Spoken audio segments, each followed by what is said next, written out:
देखो आज हम जो है जर्नल एंट्रीज करेंगे। अगर ये जर्नल एंट्री भी कर ली जाए ना, बंदे ने 20 से 25% काम हो जाता है।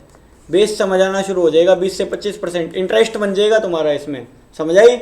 इंटरेस्ट तभी बनेगा जब जर्नल एंट्री आ जाएगी। जर्नल एंट्री आते ही 20-25% काम हो जाएगा। 20-25% काम बहुत होता है, ठीक है। तो आज हम करेंगे journal entries, book of original entries, journal entries, ठीक है। जर्नल एंट्रीज करेंगे। तो जर्नल एंट्रीज के कुछ एक रूल्स हैं जो मैं तुमको बताऊंगा, ठीक है। देखो बोर्ड पे ले आते हैं। देखो जर्नल एंट्रीज, जर्नल एंट्रीज के रूल्स रेगुलेशन है। एक एक सारी चीजें साथ साथ नोट होनी चाहिए, जब भी फायदा होगा, नहीं तो कोई फायदा नहीं है माथा पच्ची करने का, ठीक है। देखो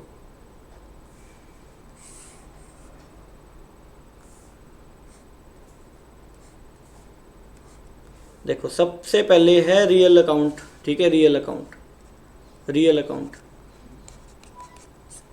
इसके बाद में आएगा नॉमिनल अकाउंट, नॉमिनल अकाउंट। इसके बाद में आएगा पर्सनल अकाउंट। क्या? पर्सनल, पर्सनल अकाउंट, ठीक है। पर्सनल अकाउंट आएगा, ठीक है। रियल अकाउंट के बारे में बात करेंगे सबसे पहले। ये 3 बेसिस पे है ना जर्नल एंट्री होएगी। जर्नल एंट्री का मतलब क्या? जो डेली की ट्रांजैक्शन हो रही है आपके बिजनेस में, उसको पास करने का तो काम करोगे ना।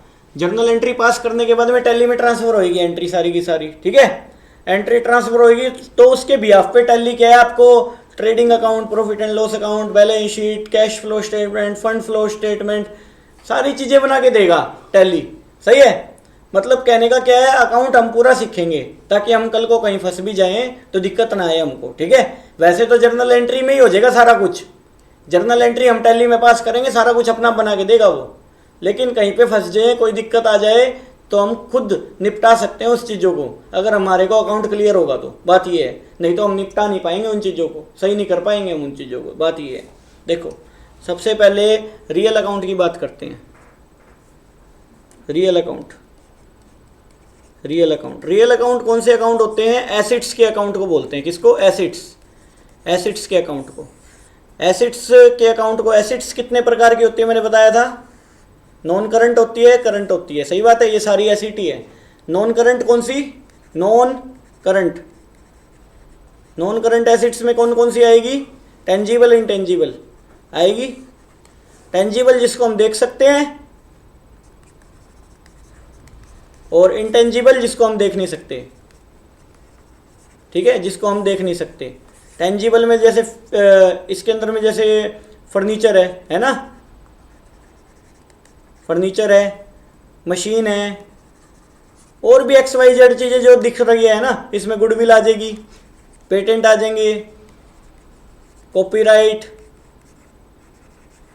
और XYZ बहुत सारी चीज़ें हैं, ठीक है। टेंजिबल और इंटेंजिबल। एक होती है current acid, current assets, current assets होती है। देखो करंट एसिड्स कौन सी होगी? करंट एसिड, करंट एसिड वो एसिड है जो 1 साल के अंदर अंदर रिलीज हो जाए, जो 1 साल के अंदर अंदर में कैश कन्वर्ट करवा सके, जिसका वो करंट एसिड होगी हमारी। जैसे कैश है, डेटर है।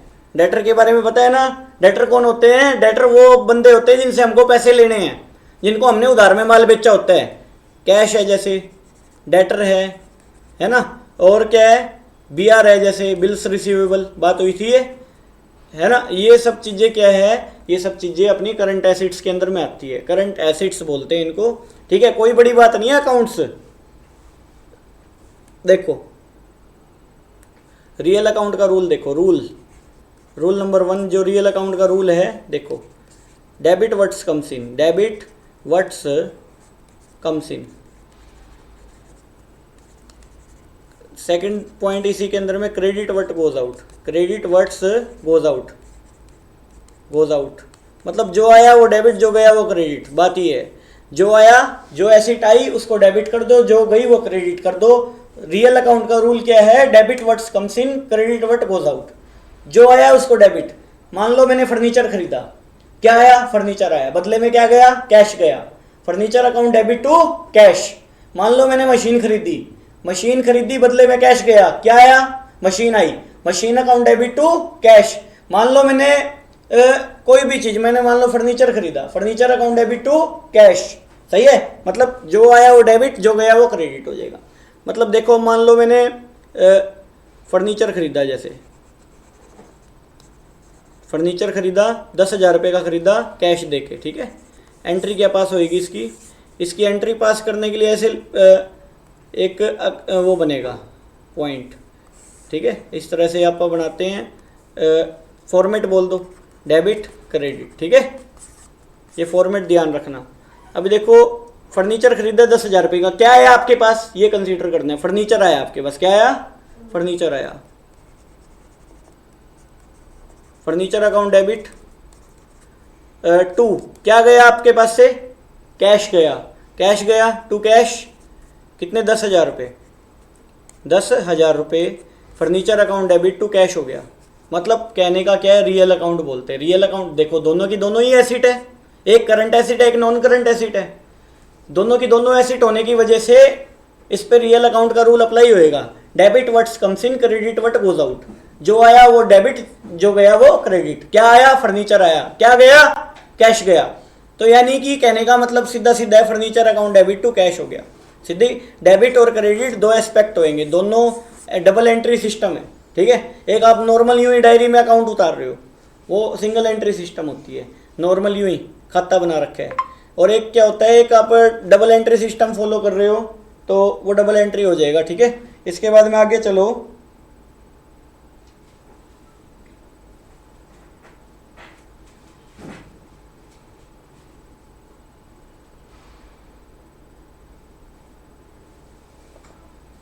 अभी देखो आगे फर्स्ट हो गया। सेकंड पॉइंट देखो, मैं बोल रहा हूँ मान लो मैंने मशीन खरीदी, मशीन खरीदी तो क्या करेंगे बताओ, क्या आया, मशीन आई, गया क्या, कैश गया। तो machine account debit to cash. क्या बड़ी बात है, टू कैश। मशीन 20,000 रुपये की थी मान लो, ठीक है। 20,000 रुपये की मशीन आई, बदले में कैश गया। ये रियल अकाउंट का रूल है, ठीक है, ठीक है, ओके। मान लो मैंने मशीन बेच दी, मशीन बेच दी, मेरा धंधा नहीं था मशीन बेचने का, ठीक है ना, पुरानी होगी थी, बेच दी। तो मशीन बेची तो सेल नहीं आएगा। मैंने बोला था 4 चीज़ें रिजर्व कर लो।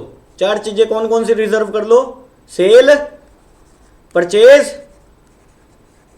Purchase, sale return, purchase return. ये किसके लिए यूज़ होएगी, माल के लिए यूज़ होएगी सिर्फ। जो आपका डीलिंग के लिए माल है ना, उसके लिए ये 4 वर्ड यूज़ होंगे। सेल किया है तो मतलब माल सेल किया है, परचेज किया है तो मतलब माल परचेज किया है, समझ आई नहीं आई, है ना।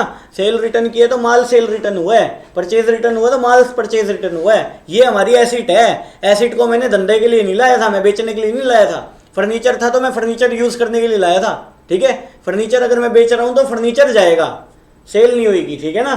सेल नहीं मानी जाती क्योंकि सेल माल होता है ना कि एसिड्स, सही है। तो ये मतलब सेल तो हो रही है लेकिन सेल नाम से रिकॉर्ड नहीं होगी वो चीज़, ठीक है। तो ये बात है, क्योंकि हमारा धंधा नहीं था ना उस चीज़ का। देखो आगे मैं क्या बोलता हूँ, देखो एंट्री पास करते हैं। देखो क्या बोल रहा हूँ, मैंने मान लो एसिड बेची, 10,000 रुपये की मेरी एसिड थी, बेच दी वो मैंने। Cash account debit to machine, machine क्या गया, मशीन गई, आया क्या, कैश आया। 5,000 रुपये में बेच दी, ओके।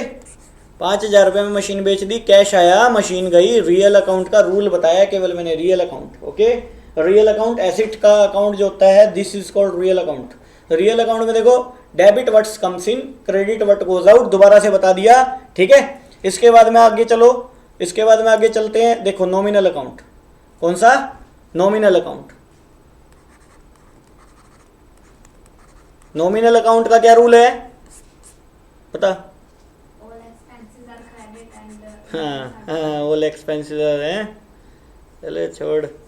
नॉमिनल अकाउंट देखो फर्स्ट, देखो ऑल एक्सपेंसेस एंड लॉसेस